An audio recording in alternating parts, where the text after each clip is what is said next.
Welcome, everybody. Welcome to The Bridge.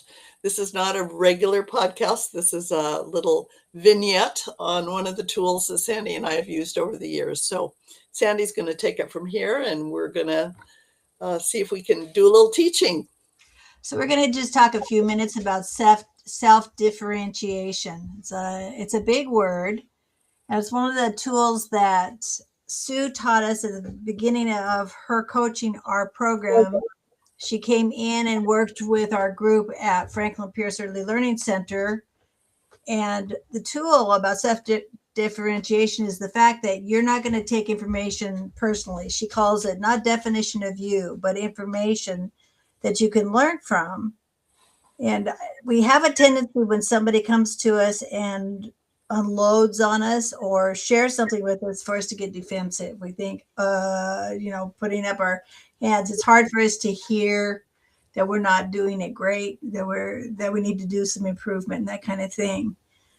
But one of the things that she taught us is, just to stand there and kind of in your mind step back from that and be able to analyze it, not have it become you. It doesn't have to land on you in a wrong way, but it can actually help you be able to grow and be better at any task that you're doing and taking on.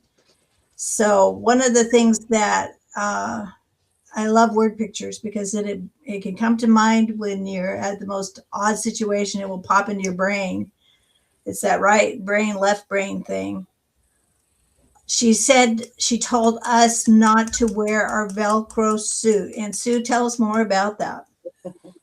Well, yes. So the process, I'm going to start with a little explanation of the process of self-differentiation. If you're going to use this tool, you have to learn how to spell it. Okay. Yeah. Right. So I always spell it wrong. Anyway, self-differentiation is the place where you ask yourself, whatever's going on, so and so came up to me and I was talking and they rolled their eyes. So I'm thinking they thought what I said was stupid. I'm feeling kind of a little pissed off. And I want, I guess this is a colleague of mine, so I can't punch him in the nose. But I want to, I guess, kind of find out more. And then I'm going to we should call it peeling back the onion. So I'm thinking, I want to find out more. I'm feeling, maybe I'm curious. Maybe it was something I said. Maybe their phone was ringing in their pocket. I don't really know. And what do I want? I think I better want a conversation with them. So I have gone from being pissed and angry, and I've moved up the scale of energy into curious. So at curiousness, I can move into what do I want? So I want a conversation. If I want a conversation with this person, how am I going to, am I going to ask him right now? Can we take 5 minutes and go in my room? How can we set that up? And I can move into what do I want? I want clarity on what that eye roll was all about. So that's what self-differentiation is. The Velcro jacket is something that if I'm not careful, I wear that no matter where I go. And that, if I have a Velcro jacket on, absolutely everything that people talk about, I take personally. Right. And that's not a good place to have a meeting or just even talk with anybody, because they're going to dump their junk on me, even if they didn't intend to do that. They're going to dump negative energy, is going to come and attract and be all over my Velcro suit. Right. So I need to make sure that I either leave the Velcro suit at home or leave it in the car, or maybe someday I'll be able to throw it away. Right. I'm not very good at throwing it away. In fact, I have an instance. I don't remember if it was last week or the week before, but we were doing a podcast, and the first part of it all fell apart.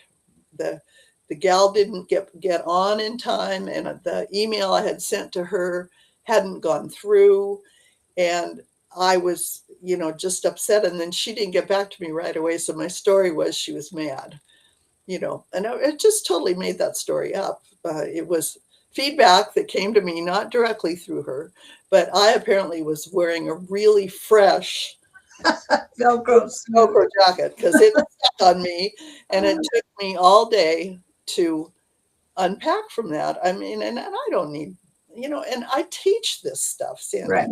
Right. Think that I would learn. That's my husband always says, you teach this stuff. What is it about it you don't understand?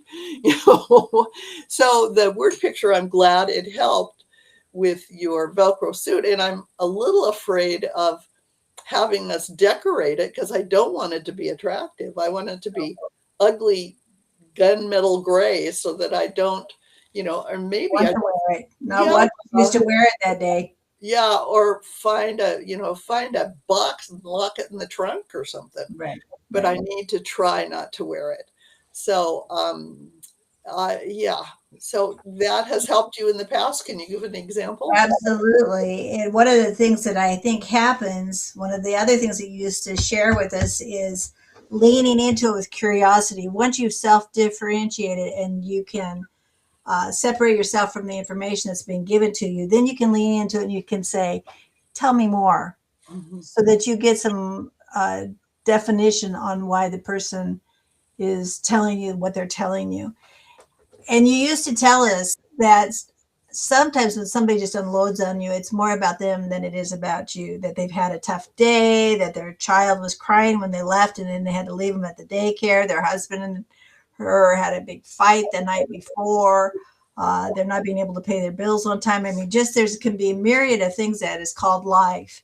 And that oftentimes we end up kind of unleashing. It's that 90-10 principle where 90% of things build up and then it's that last 10% and you let loose on somebody because you're just anxious or you're fearful or angry or whatever's going on in your life. And so you also have to be able to kind of process that and know what the context is on them unleashing on you.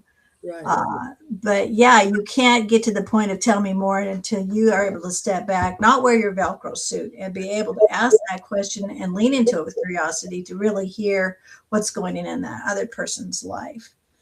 And I've had to, I am like Sue. We talked about this, we learned about this 20 plus years ago.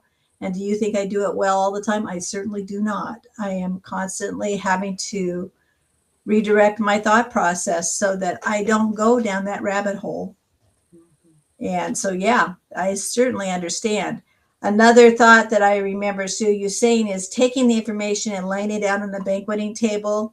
Like if you had this big banquet of all these foods in front of you, and which are you going to choose uh, to look at and be able to decide how you can maybe improve in a certain area. You can't eat the whole banquet because it will make you sick. So you have to start out with, okay, so this is one of the things that I will take on and look at and see what I would do next time. And then again, revisit that banquet table and say, okay, now this is something that I can take on. We can't learn when we're overwhelmed. And so it's really important to be able to take it in snippets and be able to figure out where you want to be, where you want to take responsibility for and what do you want to do about it. Right. And when we're overwhelmed and we've worn our Velcro jacket, it's good to self-differentiate, and you might not want to have to think about learning anything in that moment. Right, because you're You- emotionally at a high point. Mhm. And when we did our CPI training in our district, it talked about the bell curve and how when you're at the top of that curve, you're so emotional that there's no learning going on at that point. And that can happen to you within your own soul when you are heightened in an emotional situation with somebody. You're not going to really be able to unpack it and learn from it. So you need to be able to wait till you get down on the other side of that and have a calmness to your soul and your brain and not be in that fight or flight situation. Right. We're in our amygdala, Right. fight or flight, or freeze. Yeah. And we need to give ourselves time to get out of it. Right. The other thing is, and you mentioned this, I think it's called the theory of projection.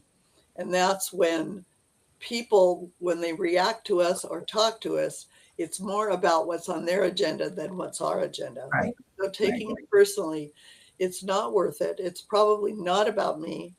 And then I like to use what I call the take a nap, and NAP. NAP stands for non-anxious presence. So I like that. before I go into a meeting, I like to self-differentiate and make myself so I'm neutral. And I can come into that meeting, my Velcro jacket's in the trunk of my car, and I'm coming in a non-anxious way so that my anxiety isn't going to suck up other people's negative energy.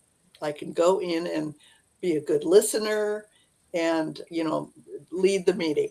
So that's another way, is to take a nap at your next meeting or your, next time. And then the other one that is really helpful, and especially I think in this day and age of data collection, is that feedback, which is what other people give me, and I might not be right about what it is information, not definition. I used to have people make themselves a computer screen that said feedback is information, not definition. Yeah.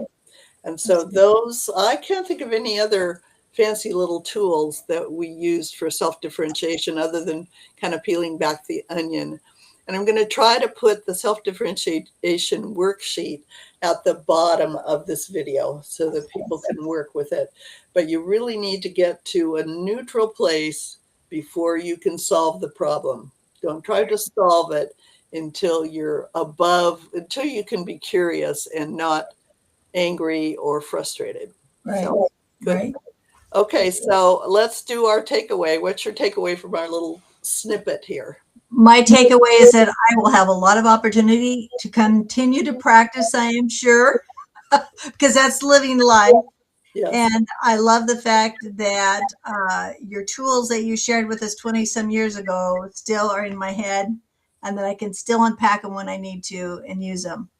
And Sandy is really good at bringing back those.